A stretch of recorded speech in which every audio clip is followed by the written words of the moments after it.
नमस्कार, स्वागत है आप सभी का डीडी न्यूज पर। आप देख रहे हैं मिड डे प्राइम में हूं ऋतु वर्मा। अगले 1 घंटे में हम बात करेंगे देश भर की बड़ी खबरों की, बताएंगे कि दुनिया भर में कौन कौन सी खबरों पर है सबकी नजर, क्या चल रहा है खेल और अर्थ जगत में, और कुछ झलकियां फिल्म, कला और संस्कृति के क्षेत्र से। लेकिन सबसे पहले बड़ी खबरें।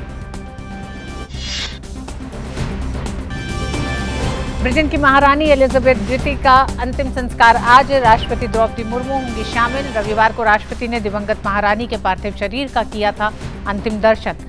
अमेरिकी राष्ट्रपति जो बाइडेन सहित विश्व के कई नेता अंतिम संस्कार में रहेंगे मौजूद।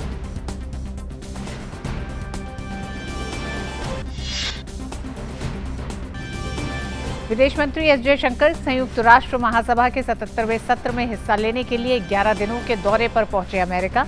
विदेश मंत्री न्यूयॉर्क में क्वाड, इप्सा, ब्रिक्स सहित कई बहुपक्षीय और त्रिपक्षीय बैठकों में भी लेंगे हिस्सा। वॉशिंगटन में अमेरिकी विदेश मंत्री एंटनी ब्लिंकन से भी करेंगे मुलाकात।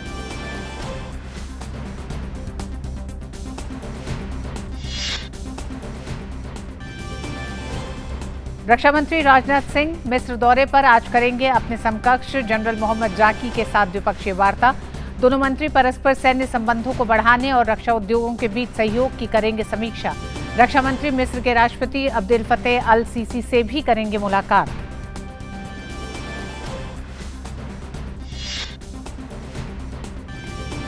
पंजाब के पूर्व मुख्यमंत्री कैप्टन अमरिंदर सिंह आज होंगे भारतीय जनता पार्टी में शामिल। कैप्टन ने पंजाब लोक कांग्रेस पार्टी का किया था गठन।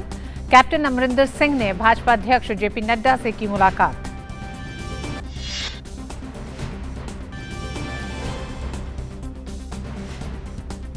देश में पर्यटन को बढ़ाने के लिए हिमाचल प्रदेश के धर्मशाला में पर्यटन मंत्रियों के राष्ट्रीय सम्मेलन का आज दूसरा दिन। पर्यटन मंत्री जी किशन रेड्डी ने कहा, इको टूरिज्म, ग्रीन टूरिज्म और मेडिकल टूरिज्म पर सरकार का जोर। देश में पर्यटन को बढ़ावा देने के लिए कनेक्टिविटी बढ़ाने पर काम जारी।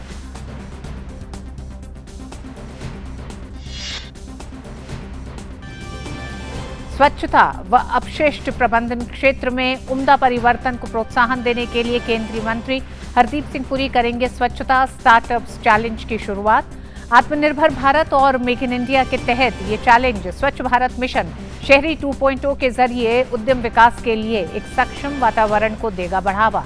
केंद्रीय मंत्री ऐसे 30 स्टार्टअप से करेंगे मुलाकात।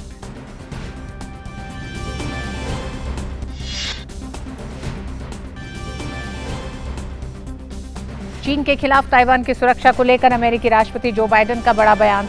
कहा, चीनी आक्रमण के लिए ताइवान की रक्षा करेंगे अमेरिकी सैनिक।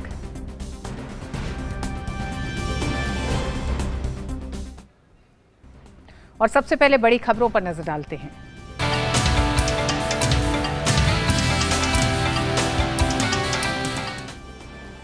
ब्रिटेन की दिवंगत महारानी एलिजाबेथ का आज पूरे राजकीय सम्मान के साथ अंतिम संस्कार किया जाएगा। राष्ट्रपति द्रौपदी मुर्मू और अमेरिका के राष्ट्रपति जो बाइडेन सहित कई देशों के राष्ट्राध्यक्ष भी दिवंगत महारानी एलिजाबेथ के अंतिम संस्कार में उपस्थित रहेंगे।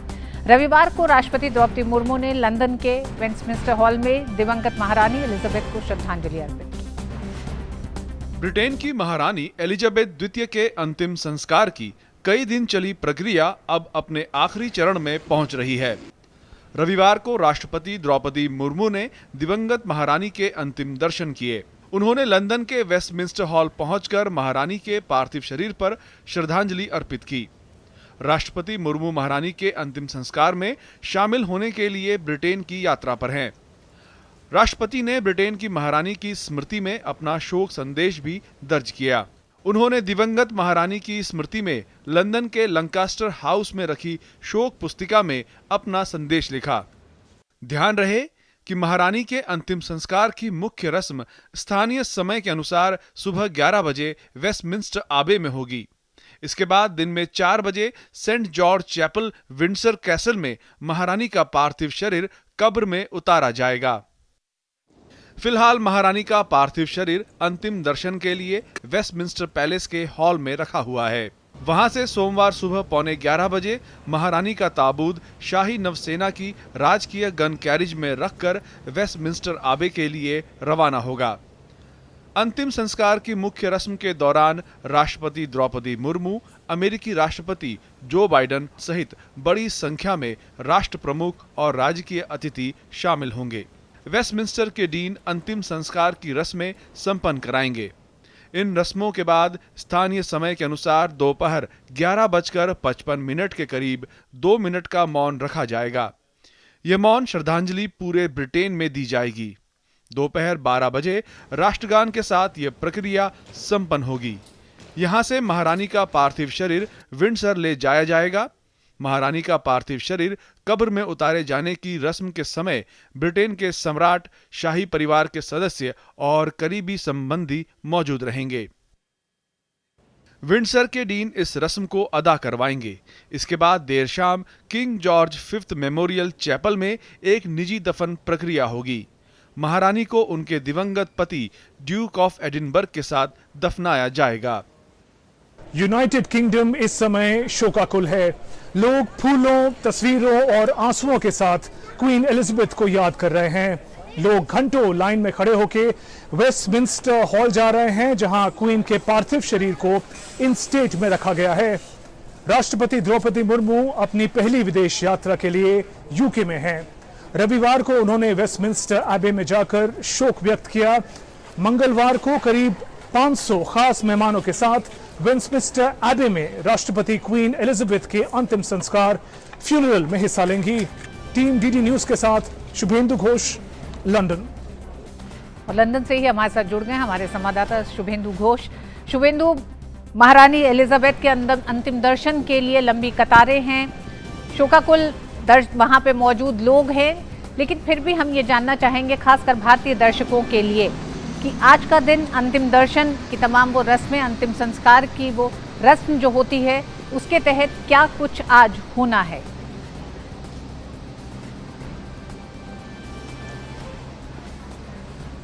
जी ऋतु, आप देख सकते हैं सबसे पहले तो जिस तरीके से लोगों का तांता लगा हुआ है, और मैं बताऊं लोगों का जो आना है जहां पे वेस्टमिंस्टर एबी है उस तरफ जाकर उससे पहले वेस्टमिंस्टर हॉल में जाकर अंतिम दर्शन करने की जो अभिलाषा यहाँ के लोगों की है, वो पिछले करीब 10 दिनों से यहाँ के लोग, लाखों लोग घंटों लाइनों में लगकर इंतजार कर रहे हैं कि आखिरी दर्शन कर पाएं अपनी महारानी के। और आज बड़ा खास दिन है, ऐतिहासिक दिन भी है, शोक का दिन भी है। आज अंतिम संस्कार किया जाएगा महारानी एलिजाबेथ सेकंड का। हमें जैसे हमने रिपोर्ट में बताया कि अभी उनका पार्थिव शरीर रखा हुआ है जो वेस्टमिंस्टर हॉल है, वहां पे वेस्टमिंस्टर हॉल एक पार्लियामेंट का सबसे पुराना हिस्सा जो है उसको वेस्टमिंस्टर हॉल कहा जाता है। करीब 1000 साल पुराना वो हॉल है। वहां से उनका पार्थिव शरीर एक गन कैरेज पे रखे, और ये बड़ा ही एक मार्मिक दृश्य होगा। जो क्वीन एलिजाबेथ, जो महारानी एलिजाबेथ हैं, उनके जो बच्चे हैं अभी जो महाराजा बन चुके हैं, किंग चार्ल्स III, उस गन कैरेज के पीछे चलेंगे। उनका पूरा परिवार, उनके पोता पोती, उनका परिवार, वो सब उस गन कैरेज के पीछे चलेंगे। इस गन कैरेज को लीड करेंगे जो नेवी के सोल्जर्स होते हैं। ट्रेडिशनली यूनाइटेड किंगडम, इंग्लैंड को एक नेवल पावर के नाम से जाना जाता है, तो ट्रेडिशन यही रहा है कि जब भी किसी राजा अथवा रानी की मृत्यु होती है तो जो अंतिम संस्कार की रीति होती है उसमें जो नेवी होती है, डिफेंस की सबसे प्रमुख टुकड़ी, उसको लीड करने की रिस्पॉन्सिबिलिटी दी जाती है। उसके बाद ये जो गन कैरेज है धीरे धीरे पहुंचेगा। करीब 500 मीटर की दूरी है करीब वेस्टमिंस्टर हॉल से वेस्टमिंस्टर एबी। ये जो चर्च है वेस्टमिंस्टर एबी का चैपल है, ये करीब 1000 साल पुराना चैपल है ऋतु। जितने भी राजा महाराजा इंग्लैंड के हुए हैं, इनका कोरोनेशन, इनकी ताजपोशी और इनका जो अंतिम संस्कार होता है, जो फ्यूनरल होता है, वो इसी चैपल, इसी चर्च में किया जाता है। बहुत ही भव्य एक एबी है ये। करीब 2000 गेस्ट होंगे जब ये फ्यूनरल की रस्में पढ़ी जाएंगी, और उन गेस्ट में 500 बहुत ही प्रमुख जो मेहमान हैं, जो राजनेता हैं, उनमें प्रेसिडेंट राष्ट्रपति द्रौपदी मुर्मू भी हैं, जो कि बाकी जो दुनिया भर से लीडर्स यहाँ पे एकत्रित हुए हैं, उनके साथ फ्यूनरल की जो प्रेयर्स हैं, जो प्रार्थनाएं हैं, उनमें भाग लेंगी। भारत के लोगों की तरफ से जो कंडोलेंसेज हैं उनकी मैसेजेस दी जाएंगी, और उसके बाद करीब यहाँ पे 11 बजे वो शुरू होगा। 11:55 पे ये फ्यूनरल की रीति खत्म होगी। 2 मिनट के लिए जब फ्यूनरल समाप्त होगा तब पूरे यूनाइटेड किंगडम 2 मिनट के लिए मौन धारण करेगा, अपनी रिस्पेक्ट्स, अपनी कंडोलेंसेस, अपने शोक एक साथ व्यक्त करने के लिए। और उसके बाद यहाँ से जिस पब्लिक फंक्शन से ये जो फ्यूनरल है थोड़ा सा प्राइवेट हो जाएगा, अंतिम संस्कार, उनका पार्थिव शरीर फिर वेस्टमिंस्टर एबी से ले जाकर जो उनका पर्सनल घर है विंडसर कासल, वहाँ पे लिया जाएगा और वहाँ पे जो सेंट जॉर्ज चैपल है वहाँ पे उसको दफनाया जाएगा। और ये जो आखिरी पार्ट है अंतिम संस्कार का, आखिरी हिस्सा है, वो बड़ा पर्सनल होगा। राजा किंग चार्ल्स III और उनकी जो इमीडिएट फैमिली है वही आखिरी हिस्से में भाग लेंगी। जी शुभेंदु, महारानी एलिजाबेथ के व्यक्तित्व के कई पहलू थे। जब हम ये सुनते हैं कि बहुत किलोमीटर लंबी लाइनें हैं उनके अंतिम दर्शन के लिए लोग पहुंच रहे हैं, तो किस तरह से खासकर जो आम जनता, क्योंकि राजशाही का प्रतीक महारानी एलिजाबेथ और 21वीं सदी के एक हम ऐसे आज़ाद लोकतंत्रों की बात करते हैं, तब किस तरह से याद कर रही है वहां की आम जनता महारानी एलिजाबेथ को?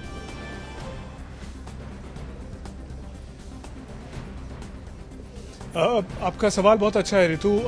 ये भी कोई अगर बाहर से यहाँ पे आके देखता है तो बड़ा अद्भुत लगता है कि दिनों दिन मैं यहाँ, हम लोग कल रात से यहाँ पर हैं, हम लोग कवरेज कर रहे थे। रात को 12 बजे, 1 बजे, 2 बजे, 3 बजे लोगों का तांता लगा ही हुआ है।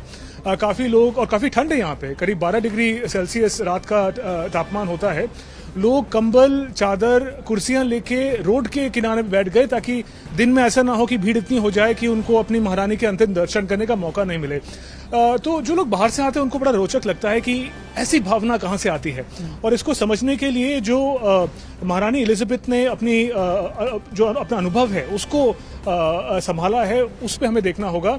कभी भी उन्होंने पक्षपात नहीं किया। जो क्वीन, जो मोनार्क का रोल होता है वो एक कॉन्स्टिट्यूशनल मोनार्की है, यहाँ पे डेमोक्रेसी है, लेकिन एक कॉन्स्टिट्यूशनल हेड मोनार्क को कहा जाता है। जो राजा अथवा रानी होती हैं उनको किसी भी पॉलिटिकल मैटर में अपना ओपिनियन देने की आशा नहीं की जाती। उनका जो रोल होता है वो न्यूट्रल होता है। और यही कारण है कि क्योंकि उन्होंने जीवन भर पक्षपात नहीं किया, इसीलिए शायद यहाँ के जितने भी लोग हैं यूनाइटेड किंगडम के, वो सब उनसे एसोसिएट कर पाते हैं। महारानी और उनका जो लेगेसी है वो उन सब का है, और इसीलिए ये भाव हम देख पाते हैं कि 5-5 किलोमीटर लंबी लाइनें लगी हैं, घंटों तक ठंड में लोग इंतजार कर रहे हैं कि एक बार आखिरी दर्शन जरूर कर पाएं। शुभेंदु, बिल्कुल आपकी और दूरदर्शन की नज़र से दूरदर्शन के दर्शक भी आज देख रहे हैं किस तरह से महारानी एलिजाबेथ का अंतिम दर्शन, अंतिम संस्कार किया जा रहा है। साथ ही साथ बहुत ही अद्भुत अंदाज में आपने ये समझाया कि कैसे 21वीं सदी के लोकतंत्र में ये समझना, इसको पचा पाना बड़ा मुश्किल लगता है कि कई किलोमीटर लंबे लाइनें लगी हुई हैं अपने अंतिम दर्शन के लिए महारानी के। और साथ ही जिस तरह से आपने बताया कि लोग रात से अपने कंबल, बिस्तर, मौसम ठंडा है उसके बावजूद भी लोग इंतजार कर रहे हैं वहाँ। बहुत बहुत धन्यवाद अभी तक की पूरी जानकारी के लिए शुभेंदु। और आइए अब बात करते हैं कुछ ताज़ा खबरों की।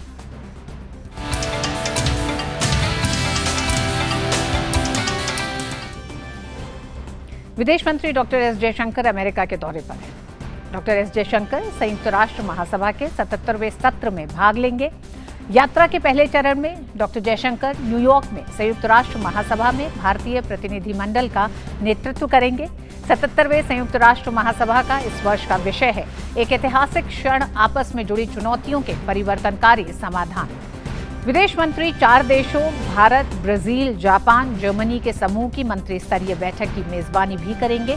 विदेश मंत्री बहुपक्षवाद को फिर से मजबूत करने और संयुक्त राष्ट्र सुरक्षा परिषद के व्यापक सुधार प्राप्त करने के लिए L69 समूह की उच्च स्तरीय बैठक में भी हिस्सा लेंगे। L69 समूह में एशिया, अफ्रीका, लैटिन अमेरिका जैसे विकासशील देश और कैरिबियाई सहित छोटे द्वीपीय देश शामिल हैं। विदेश मंत्रालय ने कहा कि आज़ादी का अमृत महोत्सव मनाने और इसे प्रदर्शित करने के लिए विदेश मंत्री 24 सितंबर को एक विशेष कार्यक्रम India at 75 showcasing India UN partnership in action को संबोधित करेंगे, जो भारत की विकास यात्रा को उजागर करेगा। इस कार्यक्रम को कई सदस्य देशों के विदेश मंत्रियों और यूएनडीपी प्रशासक के साथ 77वें यूएनजी अध्यक्ष द्वारा संबोधित किए जाने की उम्मीद है। Doctor S Jaishankar quad, IBSA और ब्रिक्स की बहुपक्षीय बैठकों के साथ साथ Bharat, France, Australia, Bharat, France, UAE, और भारत, इंडोनेशिया, ऑस्ट्रेलिया जैसी त्रिपक्षीय बैठकों में भी भाग लेंगे। विदेश मंत्रालय ने कहा कि डॉक्टर जयशंकर के अमेरिकी विदेश मंत्री एंटनी ब्लिंकन, अमेरिकी प्रशासन के वरिष्ठ सदस्यों और अमेरिकी व्यापार जगत के दिग्गजों के साथ चर्चा का भी कार्यक्रम है। वे भारतीय प्रवासियों के साथ भी बातचीत करेंगे।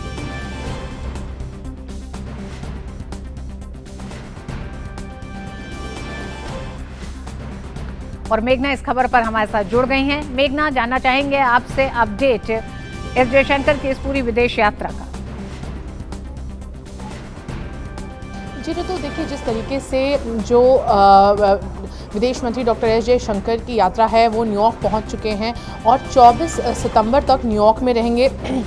अगर देखें तो अहम इंगेजमेंट में सबसे पहले जो हाई लेवल डेलीगेशन है, जो इंडिया का हाई लेवल डेलीगेशन है, उसको लीड करेंगे। यूएनजीए में 77th जो सेशन है उसमें वो लीड करेंगे।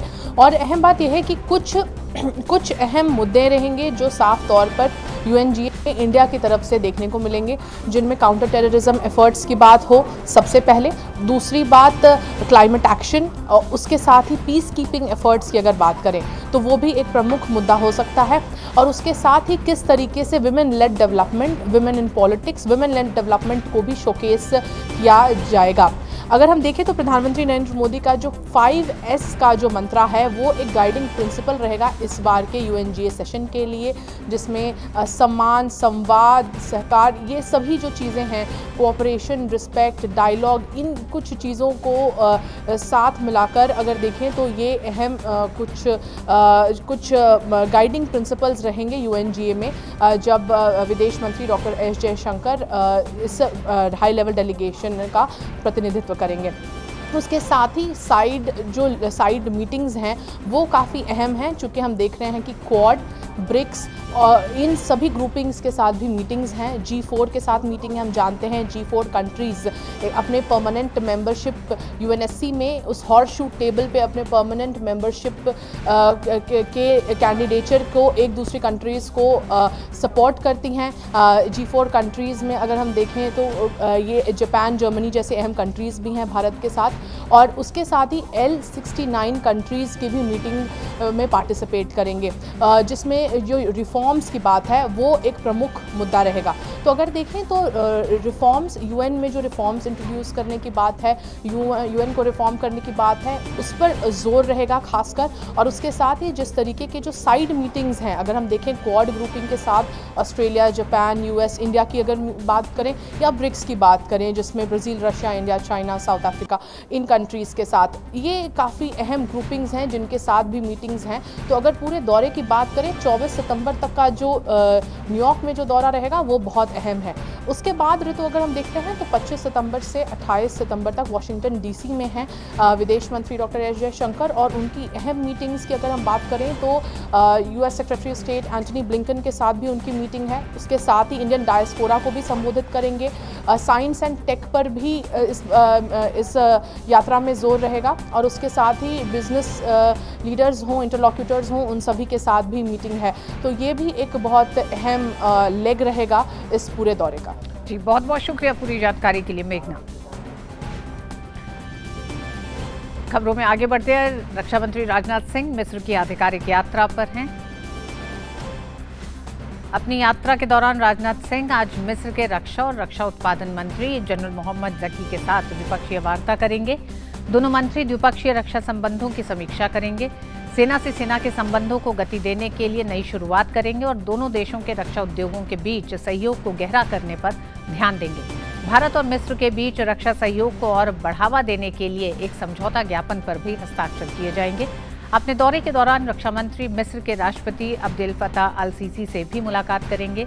राजनाथ सिंह की यात्रा का उद्देश्य भारत और मिस्र के बीच रक्षा सहयोग और विशेष मैत्री को और अधिक मजबूत बनाना है।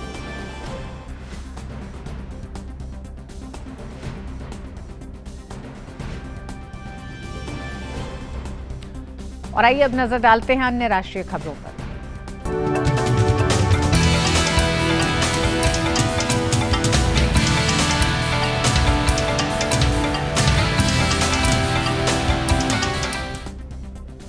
सुप्रीम कोर्ट की संविधान पीठ ने आज अपने फैसले में साफ कहा कि किसी विषय पर बड़ी पीठ द्वारा दिया गया फैसला ही मान्य होगा, भले ही फैसले में एकमत जजों की संख्या कम हो। यानी 7 जजों की संविधान पीठ में अगर 4 जज एक राय होते हैं तो ये फैसला मान्य होगा, न कि वह फैसला जिसमें 5 जजों की संविधान पीठ के सभी जज एकमत हों। Justice Indira Banerjee, justice Hemant Gupta, justice Suryakant, justice M Sundresh और जस्टिस सुधांशु धूलिया संविधान पीठ ने ये व्यवस्था दी है। 2017 में 2 जजों की एक पीठ ने ये विषय संविधान पीठ को रेफर किया था। पंजाब के पूर्व मुख्यमंत्री कैप्टन अमरिंदर दिल्ली में भाजपा अध्यक्ष जेपी नड्डा से मुलाकात की। अमरिंदर सिंह आज अपनी पूरी पार्टी के साथ दोपहर बाद भाजपा में शामिल हो सकते हैं। अमरिंदर सिंह कांग्रेस से अलग होने के बाद पंजाब लोक कांग्रेस के नाम से नई पार्टी का गठन किया था। पंजाब विधानसभा चुनाव में अमरिंदर सिंह और भारतीय जनता पार्टी ने मिलकर लड़ा था।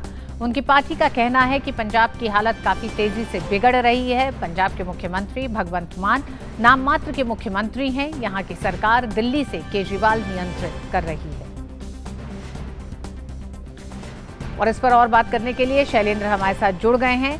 शैलेंद्र, अगर पंजाब के संदर्भ में ही माने या फिर राष्ट्रीय राजनीति के संदर्भ में, तो अमरिंदर सिंह की पार्टी का भारतीय जनता पार्टी के साथ जुड़ना, विलय होना, किस तरह से राष्ट्रीय राजनीति में बड़ा बदलाव अब देख सकते हैं? क्योंकि अब वो कांग्रेस को पूरी तरीके से छोड़ चुके हैं, एक नई पार्टी बना चुके हैं, चुनाव में जा चुके हैं। चुनाव में ये कह सकते हैं कि कोई बहुत बड़ी सफलता अमरिंदर सिंह को नहीं हासिल हुई थी।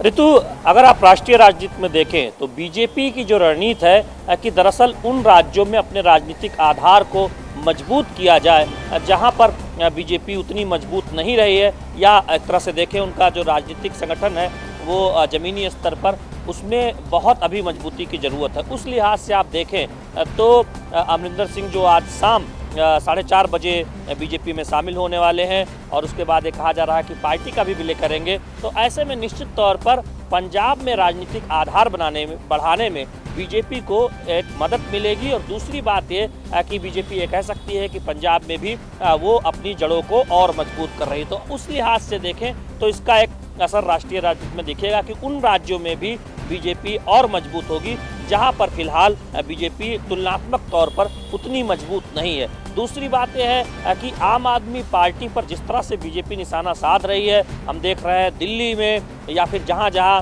अरविंद केजरीवाल जा रहे हैं वहां वो जो बयान दे रहे हैं उनको लेकर बीजेपी ये कहती रही है कि वो बयान बहादुर हैं, और उन पर जिस तरह से पंजाब में भगवंत मान की सरकार पर बीजेपी सवाल उठाती है कि वो रिमोट कंट्रोल से चल रही है, वो एक नाम मात्र के मुख्यमंत्री हैं, और आम आदमी पार्टी अरविंद केजरीवाल पीछे से एक तरह से देखें अरविंद केजरीवाल के दिशा निर्देश और निर्देशन में वहाँ पर एक तरह से तमाम फैसले लिए जा रहे हैं। तो ऐसे में पंजाब में सरकार के खिलाफ जो बीजेपी लगातार कई मुद्दों को उठा रही है, कई विवादों में भी देखें तो आम आदमी पार्टी की पंजाब की सरकार है, उसके फैसले उसमें विवादों में आए हैं। तो ऐसे में उस स्तर पर आप देखें कि आम आदमी पार्टी पर और मजबूती से बीजेपी निशाना साधेगी। तमाम तथ्यों के लिहाज से वो अरविंद केजरीवाल और पंजाब में आम आदमी पार्टी सरकार पर निशाना साधने वाली है।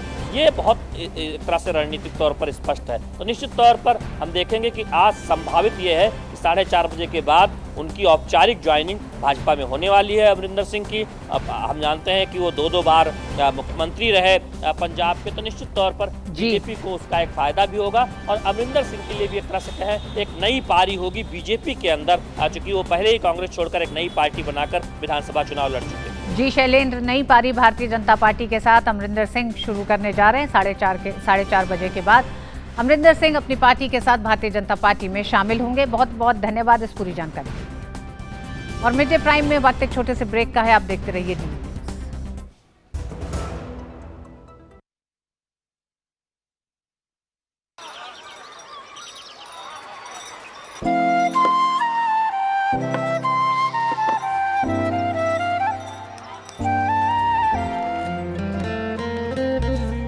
तीन साल से ये दोस्त रोज इसी जगह पे मिलते हैं, कभी कभी बात भी कर लेते हैं। रिश्ते कई तरह के होते हैं और हम हर एक की अहमियत समझते हैं। बैंक ऑफ इंडिया, रिश्तों की जमा पूंजी।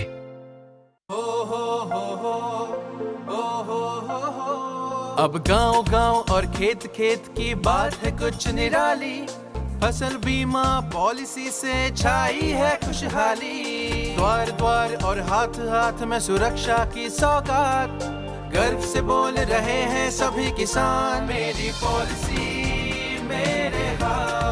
आजादी के अमृत महोत्सव पर हम देश के किसानों को दे रहे हैं सुरक्षा की सौगात। प्रधानमंत्री फसल बीमा पॉलिसी अब आपके हाथ, और पॉलिसी को बीमित किसानों के द्वार तक पहुंचाने के लिए हमने फसल बीमा पॉलिसी वितरण कार्यक्रम का किया है शुभारंभ। देश भर के किसानों ने करीब 21,000 करोड़ रुपए ही प्रीमियम के तौर पर दिए, लेकिन उन्हें मुआवजे के तौर पर 1 लाख करोड़ रुपए से ज्यादा मिले। जब खराब मौसम की हो मार, PMFBY दे आर्थिक सुरक्षा बार बार। प्रधानमंत्री फसल बीमा योजना, कृषि एवं किसान कल्याण मंत्रालय, भारत सरकार। Power Grid, a Maharatna PSU of Government of India, largest transmission utility of country, embarked on one such remarkable journey to establish one nation, one grid, one frequency, culminating into one electricity market. Power Grid, transmitting power, transforming lives.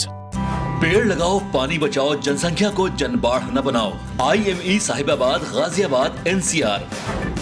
27 years of excellence in higher education offers Radhika scholarship up to 50% of college fees.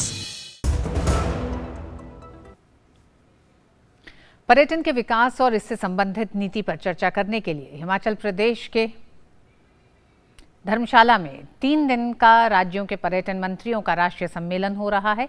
केंद्रीय मंत्री जी किशन रेड्डी ने आज सम्मेलन को संबोधित करते हुए कहा कि पर्यटन के विकास के लिए राज्यों में एक स्वस्थ प्रतिस्पर्धा होनी चाहिए।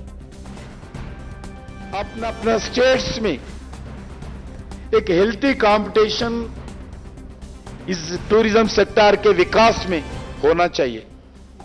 तमिलनाडु में ये किया है, मेरे पास क्यों ना हो सकता है? गोवा में ये किया है, मेरा स्टेट में क्यों नहीं हो सकता है? ये मिनिस्टर्स के बीच में, ऑफिसर्स के बीच में एक हेल्थी कंपटीशन अगर नहीं हुआ, विकास टूरिज्म नहीं हो सकता है। पर्यटन राज्य मंत्री श्रीपद नाइक ने कहा कि देश की अर्थव्यवस्था में पर्यटन क्षेत्र का महत्वपूर्ण योगदान है। कोरोना महामारी के दौरान इस क्षेत्र ने अनेक चुनौतियों का सामना किया है, लेकिन सरकार के अथक प्रयासों से ये क्षेत्र फिर से रफ्तार पकड़ रहा है। उन्होंने ये बात हिमाचल प्रदेश के धर्मशाला में आयोजित 3 दिवसीय राज्य पर्यटन मंत्रियों के राष्ट्रीय सम्मेलन को संबोधित करते हुए कही। Tourism is one of the major driver for increasing the country's economy. It's a matter of great pride to celebrate the record-beating expansion, leading India to become the 5th largest economy in the world. It is recognized that promoting the domestic tourism has reinvigorated tourism post-pandemic in an effective way, working as a confidence booster for the global community to visit India. The Ministry of Tourism has been working on the idea of Dekho Apna Desh. The Ministry of Tourism has also played an important role in propagating the idea of Ek Bharat, Shreshth Bharat, along with the other ministries. धर्मशाला में पर्यटन मंत्रियों के राष्ट्रीय सम्मेलन को ITDC के chairman समित पात्रा ने संबोधित किया। समित पात्रा ने कहा कि एक स्थान की विशेषता मनुष्य को आकर्षित करती है, जिससे रोजगार में वृद्धि और उस क्षेत्र का विकास भी होता है। एक एरिया के, एक स्थान के इतिहास, एक स्थान के संस्कृति, एक स्थान की सभ्यता या उस विषय की सुंदरता, उस स्थान की the scenic beauty of that particular place, all these first attract you within the mind and then it pulls you physically to go there. फिर वह आपको आकर्षित करती है कि आप वहां जाएं और उस स्थान का दर्शन करें। इससे टूरिज्म का पहला मंत्र यही होना चाहिए, to occupy the mind space through proper advertisement, making use of all the dimensions which propagate the beauties of our incredible India everywhere. Delhi में नई आबकारी नीति में कथित घोटाले की जांच कर रही एजेंसी प्रवर्तन निदेशालय ने आम आदमी पार्टी के विधायक दुर्गेश पाठक से पूछताछ चल रही है। दुर्गेश पाठक से CBI और ED द्वारा दर्ज मामले में नामजद आरोपी विजय नायर से संबंध जुड़े होने के कारण पूछताछ हो रही है। ईडी आबकारी नीति में भ्रष्टाचार से जुड़े मामले में दूसरी बार पूछताछ कर रही है। आम आदमी पार्टी के विधायक दुर्गेश पाठक पिछले 2 सालों से दिल्ली में निगम चुनाव की तैयारियों को लेकर पार्टी द्वारा दी गई जिम्मेदारी को निभा रहे हैं। वहीं नई आबकारी नीति में घोटाले को लेकर ईडी सत्येंद्र जैन से भी पूछताछ करेगी। बीते 14 सितंबर को राउज एवेन्यू कोर्ट ने ईडी को इसकी इजाजत दे दी है। मनी लॉन्ड्रिंग मामले में दिल्ली के मंत्री सत्येंद्र जैन को झटका लगा है। दिल्ली सरकार के मंत्री सत्येंद्र जैन के खिलाफ मनी लॉन्ड्रिंग मामले में जमानत पर चल रही सुनवाई पर दिल्ली की राउज एवेन्यू कोर्ट ने रोक लगाई है। कोर्ट ने प्रवर्तन निदेशालय की याचिका के बाद सुनवाई पर रोक लगाई है। प्रवर्तन निदेशालय ने सुनवाई करने वाली जज गीतांजलि गोयल के पास से मामले को दूसरे कोर्ट में ट्रांसफर करने की मांग की थी। निदेशालय की अर्जी पर प्रिंसिपल डिस्ट्रिक्ट एंड सेशन जज ने आरोपियों को नोटिस जारी किया है। दिल्ली भाजपा के अध्यक्ष आदेश गुप्ता ने अमानतुल्लाह खां की गिरफ्तारी के मामले पर प्रेस वार्ता कर केजरीवाल सरकार पर हमला बोला है। उन्होंने कहा है कि ईमानदारी का दावा करने वाली पार्टी गुंडों को संरक्षण देने वाली पार्टी बन गई है। विधायक के घर से कारतूस मिलना ये दिखाता है कि सत्ता में आने से पहले इनका चरित्र कुछ और था और आज चरित्र कुछ और है। आम आदमी पार्टी के जो बैड कैरेक्टर एमएलए हैं अमानतुल्लाह खां, उनके घर से जिस तरह से जिंदा कारतूस, अवैध असला बरामद हुए हैं और जिस तरह से उनके सहयोगियों के घर से काफी मात्रा में लाखों की तादाद में नकदी बरामद हुई है, ये सब बातें इस ओर तो इशारा करती है कि आम आदमी पार्टी किस तरह से गुंडों को, किस तरह से गुंडागर्दी करने वालों को संरक्षण देती है, विधायक बनाती है। ये सब ये दर्शा रहा है कि आम आदमी पार्टी सत्ता से पहले आने से पहले उनका चरित्र कुछ और था, सत्ता में आने के बाद उनका चाल चरित्र चेहरा बदल गया है। कांग्रेस की कर्नाटक इकाई के अध्यक्ष डीके शिवकुमार धन शोधन के एक मामले में पूछताछ के लिए नई दिल्ली में प्रवर्तन निदेशालय के समक्ष पेश हुए। कांग्रेस के 60 वर्षीय नेता शिवकुमार दोपहर करीब 12 बजे एपीजे अब्दुल कलाम रोड पर संघीय एजेंसी के कार्यालय पहुंचे। ईडी ने पिछले सप्ताह शिवकुमार को समन भेजा था। कांग्रेस नेता ने तब कहा था कि उन्हें मालूम नहीं है कि ईडी ने उन्हें किस मामले में पेश होने के लिए कहा है। पंजाब के मोहाली स्थित चंडीगढ़ विश्वविद्यालय में हुए घटनाक्रम की जांच एसआईटी करेगी। वायरल वीडियो मामले में जांच के लिए 3 सदस्यीय एसआईटी का गठन किया गया है। इस विशेष जांच दल की 3 सदस्य महिला पुलिस अधिकारी होंगी। वरिष्ठ आईपीएस अधिकारी गुरप्रीत कौर देव इस एसआईटी की अध्यक्षता करेंगी। इस मामले में इलेक्ट्रॉनिक उपकरण जब्त कर फॉरेंसिक जांच के लिए भेजे गए हैं। इधर विश्वविद्यालय की छात्राओं द्वारा कल रात फिर से प्रदर्शन किया गया। एडीजीपी गुरप्रीत कौर देव तथा डीआईजी गुरप्रीत सिंह भुल्लर रात भर विश्वविद्यालय परिसर में मौजूद रहीं। गुरप्रीत कौर देव ने कथित तौर पर पीड़ित एक लड़की के साथ बातचीत की। यूनिवर्सिटी में अब 24 सितंबर तक नॉन टीचिंग डे घोषित कर दिया गया है। इस घटनाक्रम के बाद आज सुबह से हॉस्टल छोड़कर छात्राएं अपने घरों को गई हैं। पंजाब पुलिस ने हिमाचल प्रदेश से 2 युवकों को हिरासत में ले लिया है। रंकज वर्मा को शिमला के ढली से और दूसरे आरोपी सन्नी मेहता को रोहडू से पकड़ा गया है। पुलिस वीडियो बनाने वाली लड़की को पहले ही गिरफ्तार कर चुकी है। Regarding the unfortunate incident which took place in Chandigarh University, I want to apprise that investigations are going on at full pace. Police has made 3 arrests in the case, including that of a student and 2 others from Himachal Pradesh. Certain electronic devices have been seized. I would like to thank DGP Himachal Pradesh and the Himachal Police for extending all cooperation to Punjab Police in making the arrests late yesterday. And CM Punjab ਦੇ ਆਦੇਸ਼ਾਂ ਤੋਂ ਬਾਅਦ is the high level probe order ਹੋਇਆ ਹੈਗਾ। We have constituted a 3-member all women special investigation team which will conduct the investigation under the supervision of Gurpreet Deo, senior IPS officer. And I want to make 2 assurances to the students, the parents and the community at large. Firstly, we would respect the privacy and dignity of all individuals concerned and we will make endeavors to protect the privacy of the concerned people. And secondly, we would get to the bottom of this matter. We would investigate deeply. Whoever is involved will not be spared. Nobody in this case will be spared. Investigations are going on on a day-to-day basis. और अन्य खबरों में राम मंदिर आंदोलन में सक्रिय भूमिका निभाने वाले हिंदू नेता व संत आचार्य धर्मेंद्र का आज निधन हो गया है। उन्होंने जयपुर के एसएमएस हॉस्पिटल के आईसीयू में इलाज के दौरान अंतिम सांस ली। गौरतलब है कि बीते 1 महीने से खराब स्वास्थ्य के कारण जयपुर के इस अस्पताल में उनका इलाज चल रहा था। आचार्य धर्मेंद्र आंत की बीमारी से पीड़ित थे। आचार्य धर्मेंद्र के स्वास्थ्य के बारे में हाल ही में प्रधानमंत्री नरेंद्र मोदी, लोकसभा स्पीकर ओम बिरला ने भी जानकारी ली थी। गृह मंत्री अमित शाह ने आचार्य धर्मेंद्र के निधन पर दुख जताया है। उन्होंने ट्वीट कर कहा कि श्री पंचखंड पीठाधीश्वर आचार्य धर्मेंद्र जी के निधन से दुखी हूं। सनातन परंपरा को आगे बढ़ाने व श्री राम जन्मभूमि आंदोलन को जन जन तक ले जाने में उनका अतुलनीय योगदान रहा। उनके विचार आने वाली पीढ़ियों को प्रेरित करते रहेंगे। मैं उनके अनुयायियों के प्रति संवेदना व्यक्त करता हूं। और आइए कुछ अन्य खबरों की तरफ देखें। अब दुनिया के सबसे ऊंचे और दुर्गम युद्ध क्षेत्र में भी इंटरनेट की सुविधा मिलेगी। भारतीय सेना की फायर एंड फ्यूरी कोर ने इस दिशा में महत्वपूर्ण कदम उठाया है। फायर एंड फ्यूरी कोर द्वारा दुनिया के सबसे ऊंचे युद्ध क्षेत्र सियाचिन ग्लेशियर पर 19,061 फीट पर सियाचिन स्ट्रिगलर्स द्वारा सैटेलाइट आधारित इंटरनेट सेवा शुरू की गई है। गौरतलब है कि भारतीय सेना सीमाओं पर अपनी तैयारियों को लगातार मजबूत कर रही है। भारतीय सेना सीमा से सटे इलाकों में इंफ्रास्ट्रक्चर को भी लगातार विकसित कर रही है। वहीं पिछले कुछ समय से सैन्य उपकरणों को स्वदेशी स्तर पर विकसित करने पर जोर दिया जा रहा है। सरकार ने भी इस दिशा में कई सकारात्मक कदम उठाए हैं। कश्मीर की घाटी में लंबे अंतराल के बाद दर्शकों को फिर से सिनेमा हॉल में प्रवेश का मौका मिलेगा। प्रदेश के पुलवामा और शोपियां में मल्टीपर्पज सिनेमा हॉल्स का शुभारंभ किया गया है। उपराज्यपाल मनोज सिन्हा ने कल इसका उद्घाटन किया। ये सिनेमा हॉल फिल्म स्क्रीनिंग और इंफरटेनमेंट की सुविधा से लेकर युवाओं के कौशल को उभारने में भी मदद करेगा।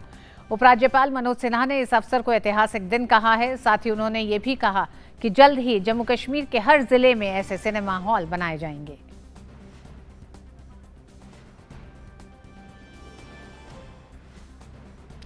और मिड डे प्राइम में वक्त है अर्थ जगत से जुड़ी खबरों का।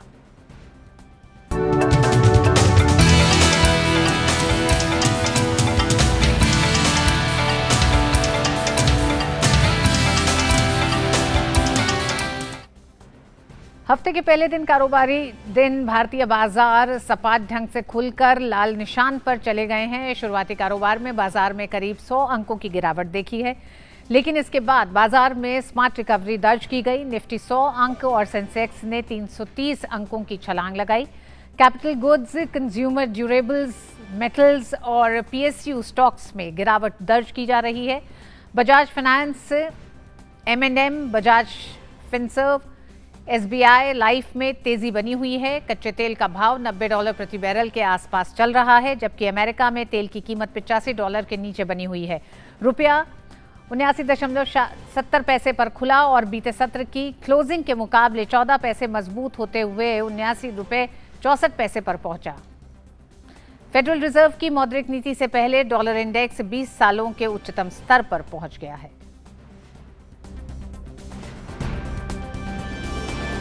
देश में प्रत्यक्ष कर संग्रह में भारी उछाल आया है। अग्रिम कर संग्रह बढ़ने से चालू वित्त वर्ष में 17 सितंबर तक सकल प्रत्यक्ष कर संग्रह 30% बढ़कर 8.36 लाख करोड़ रुपए हो गया है। वित्त मंत्रालय ने जानकारी देते हुए कहा कि ये पिछले वित्त वर्ष की समान अवधि के संग्रह 6,42,287 करोड़ रुपए की तुलना में 30% अधिक है। वहीं देश का शुद्ध प्रत्यक्ष कर संग्रह 7,669 करोड़ रुपए पर पहुंच गया है। ये पिछले वित्त वर्ष की तुलना में 23% अधिक है। वित्त वर्ष 2021-2022 के दौरान समान अवधि में शुद्ध प्रत्यक्ष कर संग्रह 5,68,147 करोड़ रुपए था। शुद्ध प्रत्यक्ष कर संग्रह में 3,68,484 करोड़ रुपए कॉर्पोरेट टैक्स से आए हैं, जबकि बाकी के 3,30,490 करोड़ रुपए पर्सनल इनकम टैक्स के जरिए आए हैं। केंद्रीय प्रत्यक्ष कर बोर्ड ने अपने बयान में कहा है कि वित्त वर्ष 2022-2023 में 17 सितंबर 2022 तक कुल अग्रिम कर संग्रह पहली और दूसरी तिमाही में बढ़कर 2,95,308 करोड़ रुपए तक पहुंच गया। जो कि पिछले साल समान अवधि में 2,52,077 रुपए था।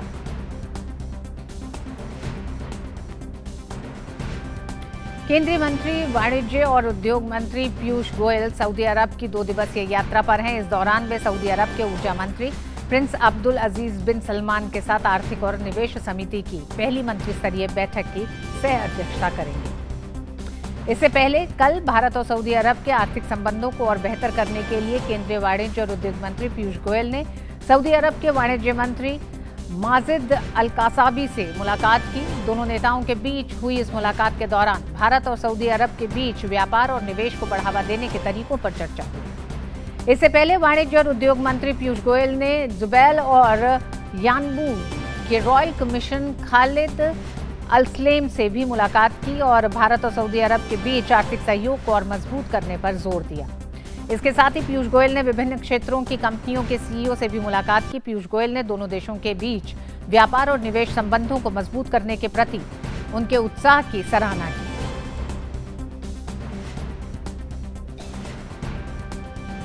भारत ने किसानों के हितों की रक्षा के लिए जैव विविधता पर लगातार बल दिया है। पूरी दुनिया को खाद्य सुरक्षा प्रदान करने और पर्यावरण के अनुकूल कृषि को बढ़ावा देने के लिए संयुक्त राष्ट्र संघ की संस्था ITPGFRA के गवर्निंग बॉडी के 9वें सत्र की आयोजन भारत में 19 से 24 सितंबर तक नई दिल्ली में किया जा रहा है। कृषि मंत्री नरेंद्र सिंह तोमर ने उद्घाटन सत्र में कम उपयोग की जाने वाली फसलों के संरक्षण पर जोर दिया। वास्तव में मैं आपसे कम उपयोग की जाने वाली संबंधित फसलों के साथ ही फसलों की वन्य प्रजातियों के समय रहते संरक्षण और उपयोग पर जोर देने का आग्रह करता हूं। जलवायु अनुकूल कृषि और पोषण सुरक्षा के लिए हमारा संघर्ष आपके निर्णय और कार्यों पर बहुत अधिक निर्भर करता है। उन्नत जीनोमिक और जैव सूचनात्मक उपकरणों का उपयोग से प्राप्त आनुवंशिक जानकारी में IPR का विषय बनने की क्षमता है। साथ ही कृषि मंत्री ने कहा कि संधि में संशोधन के दौरान किसानों, स्वदेशी समुदाय, आदिवासी समुदाय के हितों का भी ध्यान रखा जाएगा। समय के साथ पादप आनुवंशिक संसाधनों के संरक्षण और चयन में किसानों, स्वदेशी समुदायों, आदिवासी आबादी, विशेष रूप से समुदाय की महिलाओं के योगदान को नज़रअंदाज नहीं कर सकते। इसलिए जब तक संधि में संशोधन और सुधार पर विचार करते समय उनके हितों को ध्यान में रखना यह हम सबका कर्तव्य है। केंद्रीय आवासन व शहरी कार्य मंत्रालय ने स्वच्छता व अपशिष्ट प्रबंधन क्षेत्र में उम्दा परिवर्तन को प्रोत्साहन देने के लिए स्वच्छता स्टार्टअप चैलेंज की शुरुआत की। माननीय प्रधानमंत्री के आत्मनिर्भर भारत और मेक इन इंडिया की सोच के अनुरूप ये चैलेंज स्वच्छ भारत मिशन शहरी 2.0 के जरिए उद्यम विकास के लिए एक सक्षम वातावरण को बढ़ावा देना चाहता है। आज नई दिल्ली के अंबेडकर इंटरनेशनल सेंटर में केंद्रीय मंत्री ऐसे 30 स्टार्टअप से मुलाकात करेंगे और इसे गति देने के मुद्दे पर बात करेंगे।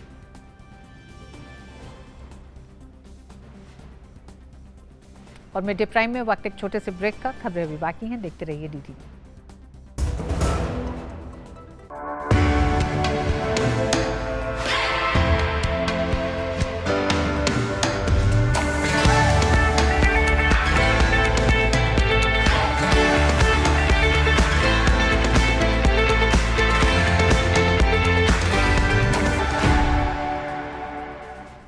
Power Grid, a Maharatna PSU of Government of India, largest transmission utility of country, embarked on one such remarkable journey to establish one nation, one grid, one frequency, culminating into one electricity market. Power Grid, transmitting power, transforming lives. पेड़ लगाओ, पानी बचाओ, जनसंख्या को जनबाढ़ न बनाओ। IME Sahibabad, Ghaziabad, NCR। 27 years of excellence in higher education offers Radhika scholarship up to 50% of college fees.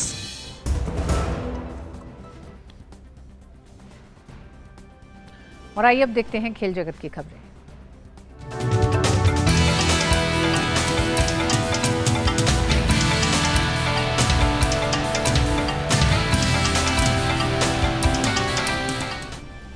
और खेल की खबरों को विस्तार से बताएंगे सुचित्रा जी। सुचित्रा, क्या खबरें आज? शुक्र। तो सबसे पहले बात करते हैं ड्यूरेंट कप की।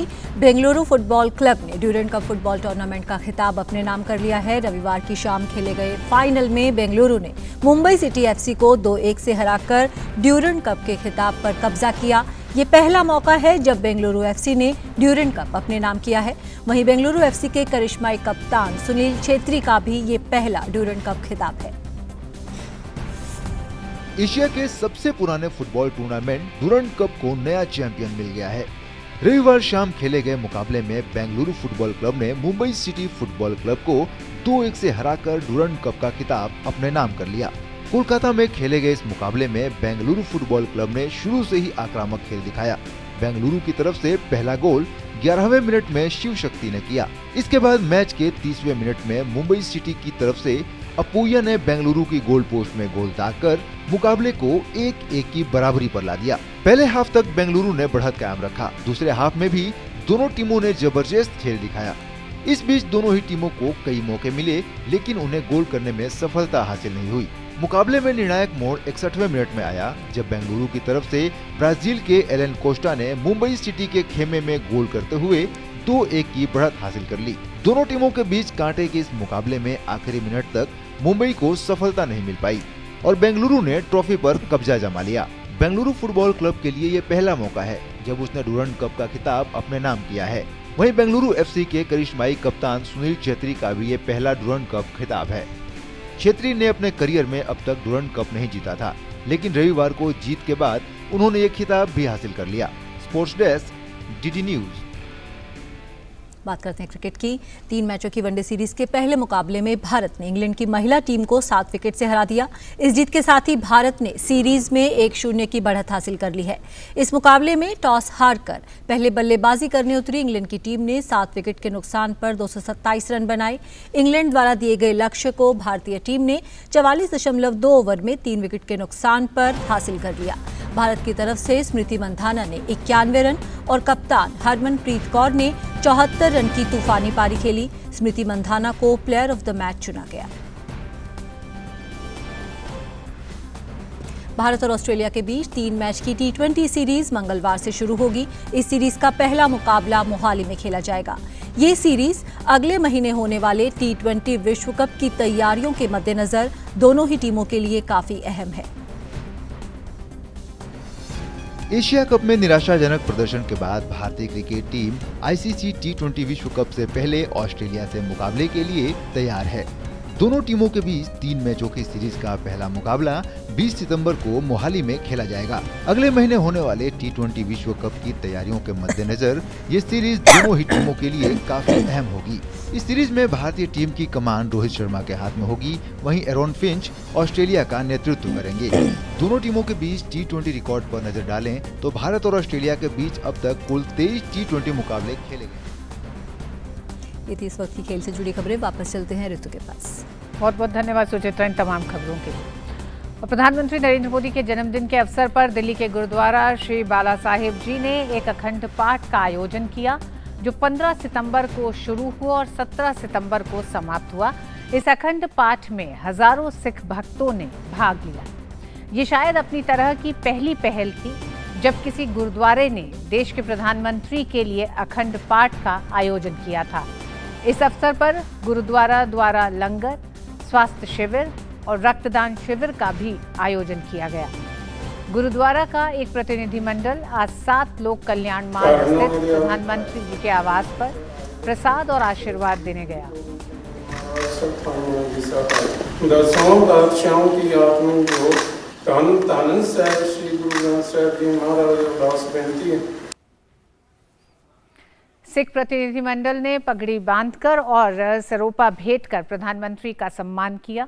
प्रधानमंत्री की लंबी उम्र और अच्छे स्वास्थ्य की अरदास भी की गई। प्रधानमंत्री ने प्रतिनिधिमंडल से मिलने पर प्रसन्नता व्यक्त की और उनकी शुभकामनाओं के लिए उन्हें धन्यवाद दिया और उनकी भलाई के लिए प्रार्थना की। उन्होंने कहा कि उन्हें सिख समुदाय का हिस्सा महसूस कराने के लिए उनके हाव भाव से वह विनम्र और गहराई से प्रभावित हुए हैं। उन्होंने सिख समुदाय के कल्याण के लिए लगातार काम करने के लिए सरकार की प्रतिबद्धता दोहराई। बैठक के दौरान प्रतिनिधिमंडल ने प्रधानमंत्री द्वारा सिख समुदाय के सम्मान और कल्याण के लिए की गई महत्वपूर्ण पहल के लिए भी धन्यवाद दिया। उन्होंने 26 दिसंबर को वीर बाल दिवस के रूप में घोषित करने, करतारपुर साहिब कॉरिडोर को फिर से खोलने, गुरुद्वारों द्वारा चलाए जा रहे लंगरों पर जीएसटी को हटाने और अफगानिस्तान से गुरु ग्रंथ साहिब की प्रतियां भारत लाने सहित प्रधानमंत्री द्वारा किए गए कई प्रयासों को याद किया। और इस खबर पर सुधाकर हमारे साथ जुड़ गए हैं। सुधाकर, इस तरह का सम्मान, प्रेम का जाहिर करना सिख समुदाय की तरफ से, शायद हम पहले प्रधानमंत्री को देख रहे हैं कि जिस तरह से उनके जन्मदिन के अवसर पर सिख समुदाय ने इस तरह की एक विनम्र भेंट उन्हें आके दी। जी ऋतु, और देखिए ऐसा पहली बार सिख समुदाय की तरफ से एक गुरुद्वारे की तरफ से किया गया है। आज एक अखंड पाठ पीएम मोदी के लिए 15 तारीख से 17 तारीख तक, 17 सितंबर हम जानते हैं कि पीएम मोदी का जन्मदिन होता है। और हमने देखा कि देश भर में तमाम पंथ, समुदाय, वर्गों के लोगों ने अलग अलग तरीके से मनाया। और ये खास तौर से पीएम मोदी की सिख समुदाय के प्रति जो संवेदनशीलता रही है, सिख समुदाय की एक तरह से आप कह सकते हैं जो सेवा का भाव उन्होंने दिखाया, तो मुझे लगता है कि उसके बदले और एक तरह से सिख समुदाय ने पीएम मोदी की लंबी उम्र के लिए, उनके अच्छे स्वास्थ्य के लिए कामना की है। अलग तरीके से चाहे ब्लड डोनेशन कैंप के जरिए, हेल्थ कैंप के जरिए इस पूरे फंक्शन को उन्होंने मनाया। और आज वो प्रसाद लेकर हमने देखा कि पीएम के पास पहुंचे, पगड़ी कितनी आत्मीयता से उन्होंने पीएम मोदी को पगड़ी बांधी, उनको सरोपा भेंट किया। और तो निश्चित तौर पर, और ये बीते 8 वर्षों में खासतौर से पीएम मोदी का जो सिख समुदाय को लेकर, आपको याद होगा कि जो पीएम मोदी साल 2014 में जब आए थे तो उनके शुरुआती फैसलों में था कि 1984 के जो दंगों के पीड़ित हैं उनको न्याय दिलाने के लिए एसआईटी का गठन करना। उस एसआईटी के गठन के चलते हम जानते हैं कि अब उसके अपराधी जेल में भी हैं। तो इस तरह की जो तमाम पहले, चाहे सिख समुदाय से जुड़े हुए स्थानों को आपस में कनेक्ट करने की बात हो, गुरु नानक देव जी के 550वें प्रकाश पर्व की बात हो, गुरु गोविंद सिंह जी के प्रकाश पर्व की, तेग बहादुर जी के प्रकाश पर्व की बात हो, तो या फिर सिख समुदाय से जुड़े हुए गुरुओं के विचारों को पूरी दुनिया में प्रसार करने की बात हो। आपने भी जानकारी दी करतारपुर कॉरिडोर, जिसका दशकों से इंतजार किया जा रहा था, उसकी बात हो, तो ये तमाम ऐसे पहलू हैं सिख समुदाय के मन को छूती रही है। और वो जो प्रेम पीएम मोदी का सिख समुदाय के प्रति रही, कहीं उसका एक तरह से प्रधानमंत्री को आभार जताने। सुधाकर, आपने जिक्र किया 1984 के नरसंहार का भी।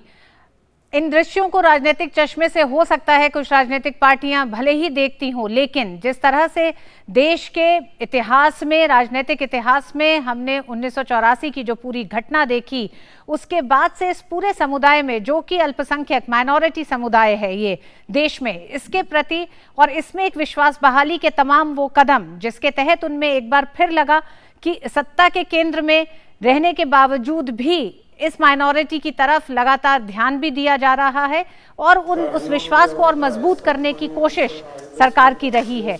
इस पहल को भी आप देखते हैं कि उसने भी एक तरह से ये पूरा एक रेसिप्रोकेशन है। बिल्कुल। और देखिए ऋतु, 1984 के बाद 30 साल लग गए एक एसआईटी के गठन में। और देखिए उस एसआईटी की वजह से एक तरह से अपराधियों को सजा दिलाई जा सकी है। स्पेशल उनको कंपनसेशन देने की बात हो, ये बहुत छोटी सी पहल है, कोई और भी सरकारें कर सकती थी। लेकिन ये जो संवेदनशीलता पीएम मोदी की रही है, करतारपुर कॉरिडोर को लेकर जिस तरह से एक दृढ़ इच्छा शक्ति पीएम मोदी की तरफ से दिखाई दिया। और हम जानते हैं कि करतारपुर साहिब को लेकर जो सिखों के मन में किस तरह का भाव है, जिस तरह से वो कनेक्ट कर रहे हैं सिख धर्म स्थलों को आपस में देश भर में। और लगातार हमने देखा कि बीते दिनों उन्होंने सिख समुदाय के लोगों से मुलाकात की, उनको कहा था कि ये आपका घर है, आप जब चाहे यहाँ पधारे, आपको जब चाहे जो कुछ कहना है यहाँ आकर कह सकते हैं। और लगातार एक तरह से उनके भीतर ना सिर्फ भरोसा बहाली की बात, लेकिन सिख गुरुओं के विचारों को आगे बढ़ाने की बात। वीर बाल दिवस आपको याद होगा, गुरु गोविंद सिंह के जो 2 पुत्र थे उनको दीवार में चुनवा दिया गया था। हम जानते हैं कि इतिहास में न्याय नहीं किया गया आज तक। लेकिन पीएम मोदी की पहल पर 26 दिसंबर को आज हम वीर बाल दिवस भी मनाते हैं। तो इस तरह के कई चाहे लंगर को जीएसटी से मुक्त करने की बात हो, इस तरह के कई कदम है, ऐतिहासिक कदम है जो दशकों में नहीं उठाए गए। और वो संवेदनशीलता, वो संभाव, वो प्रेम पीएम मोदी के आप देख सकते हैं कि वो कोई भी भेंट लेकर आते हैं और किस प्रेम भाव के साथ वो पगड़ी को स्वीकार कर रहे हैं, प्रसाद को स्वीकार कर रहे हैं। तो ये जो संवेदनशीलता है, यही वजह है कि अखंड पाठ में हजारों लोग शामिल हुए गुरुद्वारे में और उन्होंने पीएम मोदी के लंबी आयु, अच्छे स्वास्थ्य के लिए दुआ मांगी। और आज ये डेलीगेशन गुरुद्वारे का उनकी मुलाकात हुई पीएम मोदी से। जी सुधाकर, इस पूरी जानकारी के लिए बहुत बहुत धन्यवाद सुधाकर। भाजपा के वरिष्ठ नेता व विपक्ष के उपनेता विष्णु चरण सेठी का निधन हो गया है। किडनी की बीमारी से पीड़ित सेठी ने भुवनेश्वर के अखिल भारतीय आयुर्विज्ञान संस्थान में अंतिम सांस ली। वर्तमान में वे धामनगर विधानसभा सीट के विधायक थे। इससे पहले वे चांदबाली विधानसभा सीट से भी विधायक रहे। विभिन्न मुद्दों पर विधानसभा में विपक्ष की ओर से वे राज्य सरकार को जोरदार तरीके से घेरते थे। प्रधानमंत्री नरेंद्र मोदी ने भाजपा नेता के निधन पर दुख जताया। उन्होंने अपने ट्वीट संदेश में कहा कि श्री विष्णु चरण सेठी जी का ओडिशा की प्रगति में शानदार योगदान रहा। उन्होंने एक परिश्रमी विधायक के रूप में अपनी पहचान बनाई और सामाजिक सशक्तिकरण में अहम योगदान दिया। उनके निधन से दुखी हूं। उनके परिजनों और समर्थकों के प्रति संवेदना।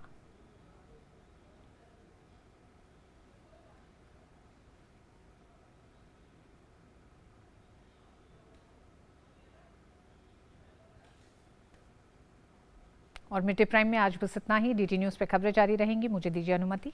नमस्कार।